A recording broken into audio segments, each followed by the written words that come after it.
राहुल गांधी को धमकी देकर मोदी जी के पर्ची वाले मुख्यमंत्री ने पर्ची सीएम ने नरेंद्र मोदी को ही फंसा दिया है।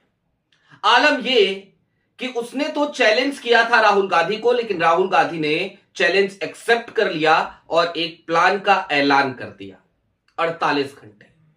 48 घंटे बाद राहुल गांधी सड़कों पर होंगे और सिर्फ राहुल नहीं होंगे, सड़कों पर लाखों लोग होंगे और प्रदेश भर में जगह जगह पर कांग्रेस सड़कें जाम करती नजर आएगी। और राहुल के इस कार्यक्रम का पूरे प्रदेश में लाइव टेलीकास्ट किया जाएगा स्क्रीन लगाकर। कौन है वो पर्ची सीएम, क्या धमकी दी थी उन्होंने और राहुल गांधी ने चैलेंज को एक्सेप्ट करते हुए क्या मास्टर स्ट्रोक लगाया है, सारी बातें जरा विस्तार से करेंगे। नमस्कार, मैं स्वप्निल और आप मुद्दा देख रहे हैं। दोस्तों आगे बढ़ें उससे पहले वही छोटी सी अपील। मुद्दा इन दिनों एक गंभीर आर्थिक संकट से जूझ रहा है। एक तरफ हमारे मेन बैंक अकाउंट्स फ्रीज चल रहे हैं, तो दूसरी तरफ हमारे 2.5 साल पुराने चैनल को हमसे लंबे समय तक छीन कर रखा गया था। ऐसे में डे टू डे ऑपरेशंस में मुद्दा को काफी मुश्किलों का सामना करना पड़ता है। लिहाजा आपसे गुजारिश है, यदि आप चाहें तो स्क्रीन पर दिख रहे क्यूआर कोड या फिर के नीचे दिख रहे यूपीआई नंबर के जरिए मुद्दा की छोटी छोटी मदद जरूर कीजिएगा। अब आगे बढ़ते हैं। 48 घंटे बाद यानी कि तारीख होगी 17 जनवरी 2026 की, राहुल गांधी का एक प्लान आ गया है। राहुल गांधी 17 जनवरी 2026 को सुबह सुबह मध्य प्रदेश के इंदौर पहुंच रहे हैं, भगीरथपुरा पहुंच रहे हैं। भगीरथपुरा जहां पर सरकार की लापरवाही की वजह से 27 लोगों की जान चली गई, जहां 27 लोगों की दुखद मृत्यु के बाद भी हमें मोहन यादव सरकार की संवेदनहीनता देखने को मिली, जहां पर कैलाश विजयवर्गीय जैसे वरिष्ठ नेता और मंत्री फोकट और घंटे जैसे शब्द का इस्तेमाल करते हुए नजर आए। उस जगह पर राहुल गांधी अब पहुंच रहे हैं, लेकिन राहुल गांधी का वहां पहुंचना तो पहले से तय था। उसके बीच ये धमकी कहां से आई? दरअसल मोहन यादव और कैलाश विजयवर्गीय दोनों ने लगभग राहुल गांधी को धमकी ही तो दी थी। 24 घंटे भी नहीं हुए, चैलेंज को एक्सेप्ट कर लिया राहुल ने। मोहन यादव ने क्या कहा था, सबसे पहले वो जान लीजिए। मोहन यादव ने कहा कि सरकार बहुत संवेदनशील है भगीरथपुरा के मुद्दे को लेकर। वहां पर लोगों की मौत हुई है, वो बेहद दुखद है और मैं बहुत दुखी हूं, पूरी सरकार बहुत दुखी है और हम इस मुद्दे पर दिन रात मेहनत कर रहे हैं, जी तोड़ मेहनत कर रहे हैं।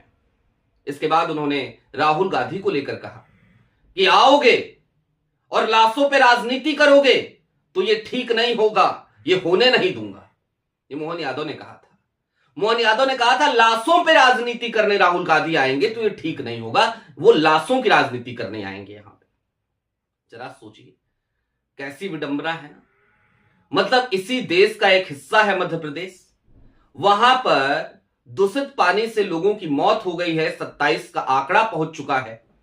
सरकार हाई कोर्ट में आंकड़े को 10 तक भी नहीं पहुंचाना चाहती है अपने ऑफिशियल रिकॉर्ड में, और उस जगह पर अगर लीडर ऑफ अपोजिशन जा रहा है तो कहा जा रहा है लाशों पे राजनीति करने आ रहे हैं। लेकिन इसके अलावा कैलाश विजयवर्गीय ने क्या कहा था जानते हैं? वो तो 2 कदम और आगे निकल गए।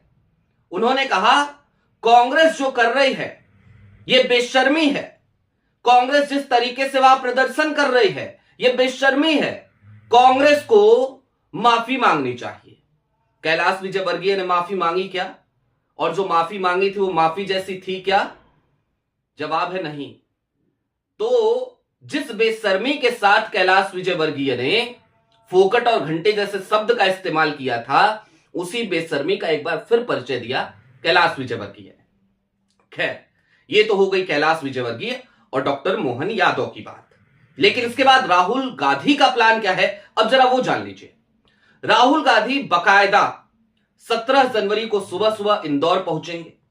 इंदौर में वो भगीरथपुरा जाएंगे, वहां पर लोगों से मुलाकात करेंगे, उसके बाद उपवास रखेंगे और फिर वहां पर वो लोगों को संबोधित भी करेंगे। और जब राहुल गांधी इंदौर में होंगे, जब राहुल गांधी भगीरथपुरा में होंगे, तब पूरे प्रदेश में क्या हो रहा होगा, वो सबसे ज्यादा चिंता वाली बात है डॉक्टर मोहन यादव के लिए। पूरे प्रदेश में यानी पूरे मध्य प्रदेश में हर जगह पर कांग्रेस के कार्यकर्ता गांधी प्रतिमा के पास पहुंच रहे होंगे। वहां पर बड़ी बड़ी स्क्रीन लगाई गई होंगी और उन स्क्रीन्स पर राहुल गांधी के इस पूरे कार्यक्रम का लाइव टेलीकास्ट किया जा रहा होगा। ये सारी तैयारियां आनन फानन में, सोचिए आनन फानन ही कहते हैं इसे, वो कांग्रेस ने कर ली। और मोदी जी कैसे फंसे, अब इस बात को भी जरा समझ लीजिए।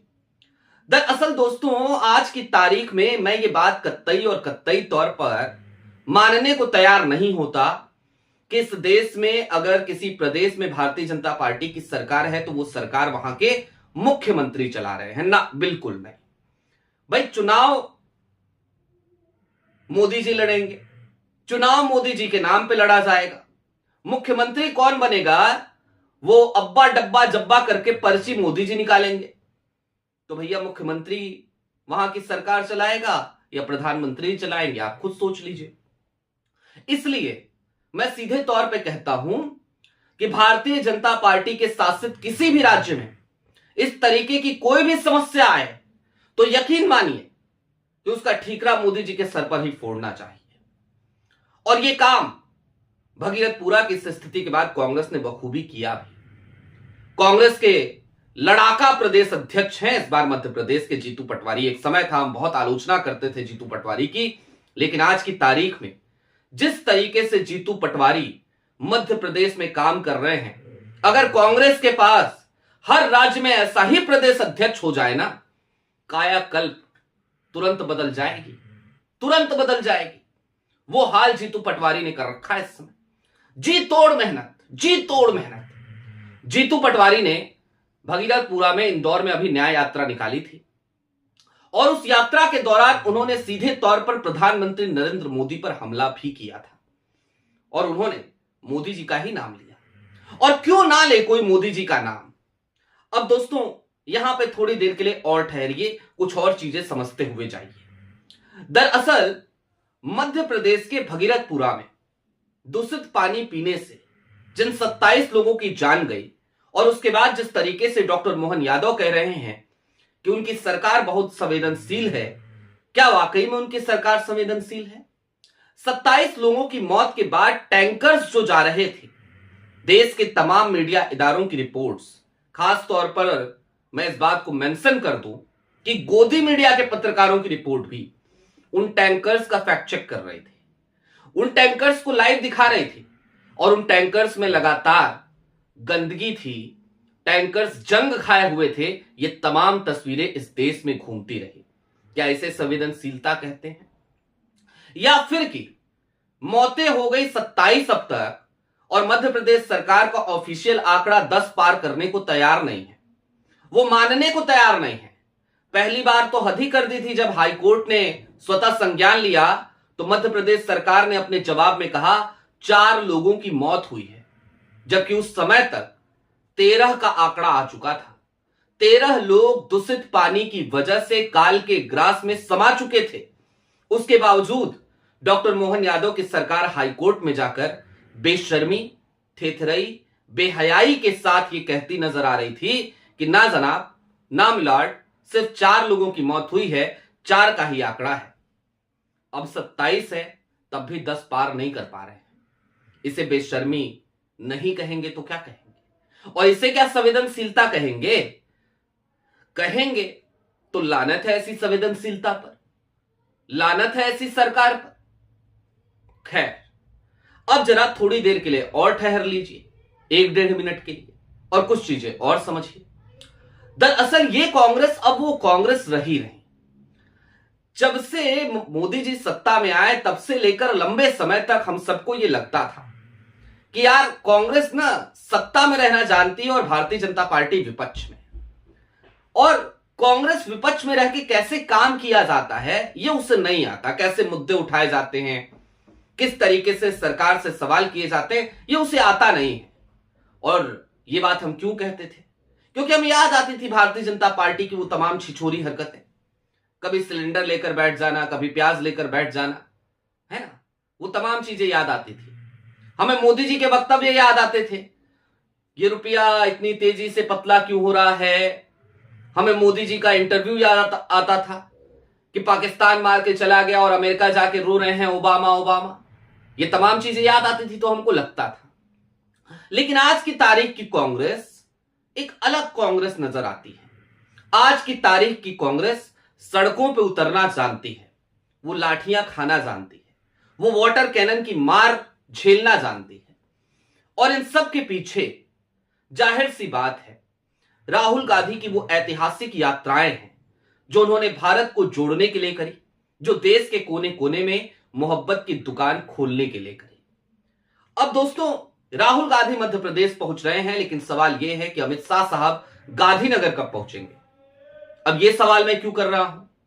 राहुल गांधी देश के नेता प्रतिपक्ष हैं, उनको अधिकार है इस देश में ऐसी कोई भी त्रासदी हो तो वहां जा सकते हैं, लोगों के दुख दर्द को बांट सकते हैं।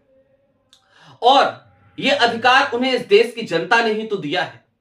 इस देश के अगर 30-34% लोगों ने प्रधानमंत्री नरेंद्र मोदी की सरकार को चुना है तो बाकी लोगों का प्रतिनिधित्व आज की तारीख में राहुल गांधी करते हैं बतौर नेता प्रतिपक्ष। जिन लोगों ने मोदी जी को प्रधानमंत्री बनाने के लिए या उनके नेताओं को सांसद बनाने के लिए मतदान नहीं किया, उन सब के मत को जोड़कर अगर देखा जाए तो राहुल गांधी जाहिर सी बात है इस देश के एक बड़े हिस्से का प्रतिनिधित्व करते हैं। और अगर उस हिस्से का वो प्रतिनिधित्व करते हैं तो फिर इस देश के लोगों के आंसू पोंछने का उन्हें हक क्यों नहीं है। इसके बावजूद राहुल गांधी को धमकाया था मोहन यादव ने, लेकिन ये धमकी उल्टी पड़ गई क्योंकि राहुल ने चैलेंज को एक्सेप्ट कर लिया। राहुल 48 घंटे बाद पहुंच रहे हैं, सड़कें जाम होनी तय हो चली हैं। देखना दिलचस्प होगा 17 जनवरी 2026 का नजारा, आपको अपडेट जरूर करेंगे। अभी के लिए दीजिए इजाजत। चलते चलते फिर वही अपील, चैनल पे नए हो तो सब्सक्राइब करते हुए जाइएगा, सक्षम हो तो छोटी छोटी मदद मुद्दा की जरूर कीजिएगा।